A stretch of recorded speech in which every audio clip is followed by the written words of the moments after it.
वेदांत का स्वरूप।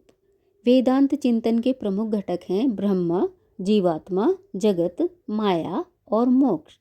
निर्गुण ब्रह्म निराकार निर्विकार अनादि अनंत सार्वकालिक सार्वभौम सत्ता है। यह ब्रह्म सत्य तत्व भी कहा गया है। सत्य तत्व के रूप में ब्रह्म सनातन नैतिक चेतना या रित सत्य है।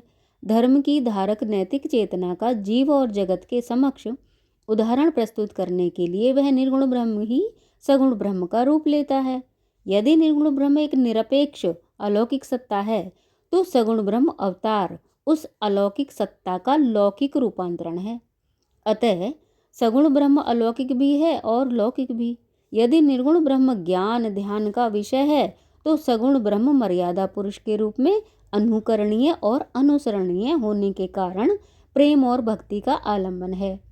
जीवात्मा मूल रूप में ब्रह्म का अंश होने के कारण ब्रह्म ही है। छांदोग्योपनिषद में अयम आत्मा ब्रह्म कहकर आत्मा को ही ब्रह्म बताया गया है। माया का सिद्धांत जीवात्मा की अच्छी बुरी विकृत संस्कृत रित अनृत जीवन दृष्टि पर आधारित है। अविद्या से ग्रस्त कुमति और कुदृष्टि से प्रेरित जीव बंधन ग्रस्त रहता है तथा सुमति संपन्न विद्या से प्रेरित जीव बंधनों से मुक्ति पा लेता है। अविद्या बंधन का कारण है तो विद्या मुक्ति का मार्ग है। अतः जीव को अविद्या के काम क्रोध लोभ आदि विकारों से विमुख होकर विद्या या ज्ञान दृष्टि द्वारा सुझाए गए सदाचार और संस्कृति के सन्मार्ग का अनुसरण करना चाहिए। सन्मार्ग का सनातन स्रोत है सच्चिदानंद स्वरूप ब्रह्मा। अतः जीव को ज्ञान ध्यान के माध्यम से आत्मा में परमात्मा की निर्विकार नैतिक सत्ता का साक्षात्कार करते हुए उसके साथ अद्वैतावस्था स्थापित करनी चाहिए।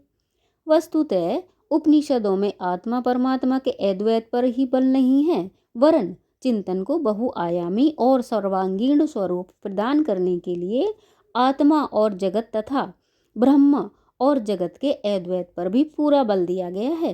गीता में तो यह त्रिविध अद्वैत और भी अधिक गहन और व्यापक रूप में प्रकट हुआ है। जगत के दिव्यीकरण के उद्देश्य से कहा गया है कि यह सारा जगत ब्रह्मा है। सर्व खलविदम ब्रह्मा। जगत को इस दिव्य महिमा से मंडित करने का उद्देश्य यह है कि जीव केवल आत्मनिष्ठ या स्वार्थनिष्ठ होकर आत्मकल्याण तक ही सीमित न रहे, वरन समूचे जगत में परमात्मा की दिव्य सत्ता के पावन प्रसार का अपनी आत्मा में साक्षात्कार करते हुए लोक कल्याण की मंगलकारी तथा अमंगलकारी व्यापक जीवन दृष्टि से प्रेरित होकर वसुधैव कुटुंबकम के महान आदर्श के अनुसरण में प्रवृत्त हो जाए। केवल आत्मोद्धार ही मोक्ष का मार्ग नहीं है, लोकोद्धार भी उतना ही मूल्यवान मुक्ति का मार्ग है। आज के जनतंत्र के युग में तो लोक कल्याण की इस व्यापक जनतांत्रिक जीवन दृष्टि की ओर भी अधिक आवश्यकता है। नेताओं को स्वार्थ सेवा के संकीर्ण और पतनोन्मुखी मार्ग से विमुख होने तथा जनसेवा में उत्थानोन्मुखी मंगल मार्ग की ओर उन्मुख होने के लिए वेदांत के उपयुक्त जनसेवा और परमार्थ सिद्धि के मुक्ति मार्ग को अपनाना श्रेयकर सिद्ध होगा।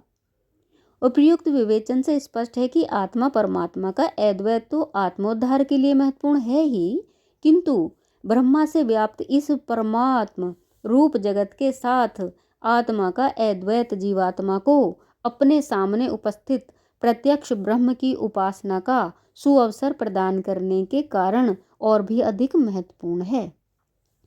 इससे जीव को प्रेरणा मिलती है कि वह राष्ट्र तथा विश्व के कल्याण के लिए अपने व्यक्तिगत स्वार्थों को न्योछावर कर दे तथा देश और मानवता की रक्षा और भलाई के लिए बड़े से बड़ा त्याग और बलिदान देने के लिए तत्पर रहे। समष्टि के लिए व्यष्टि का उत्सर्ग ही सच्चा मुक्ति मार्ग है। आत्मा परमात्मा के अद्वैत में आत्मोत्कर्ष की अनुभूति होती है तो आत्मा और जगत के अद्वैत में आत्म प्रसार आत्म विस्तार और आत्म त्याग की दिव्य अनुभूति होती है। यह अद्वैतावस्था ही साधक की आनंदावस्था है जिसमें लौकिक आसक्तियाँ और उनसे जुड़े हुए सुख दुख हानि लाभ के द्वंद्वों से छुटकारा मिल जाता है और जीवात्मा कुंठा मुक्त होकर वैकुंठी स्थिति में अवस्थित हो जाती है। यह वैकुंठी मनोदशा ही जीव की जीवन मुक्ति है, जो इस जीवन में ही संपूर्ण बंधनों से मुक्ति का बोध कराती है। भारत माता की जय।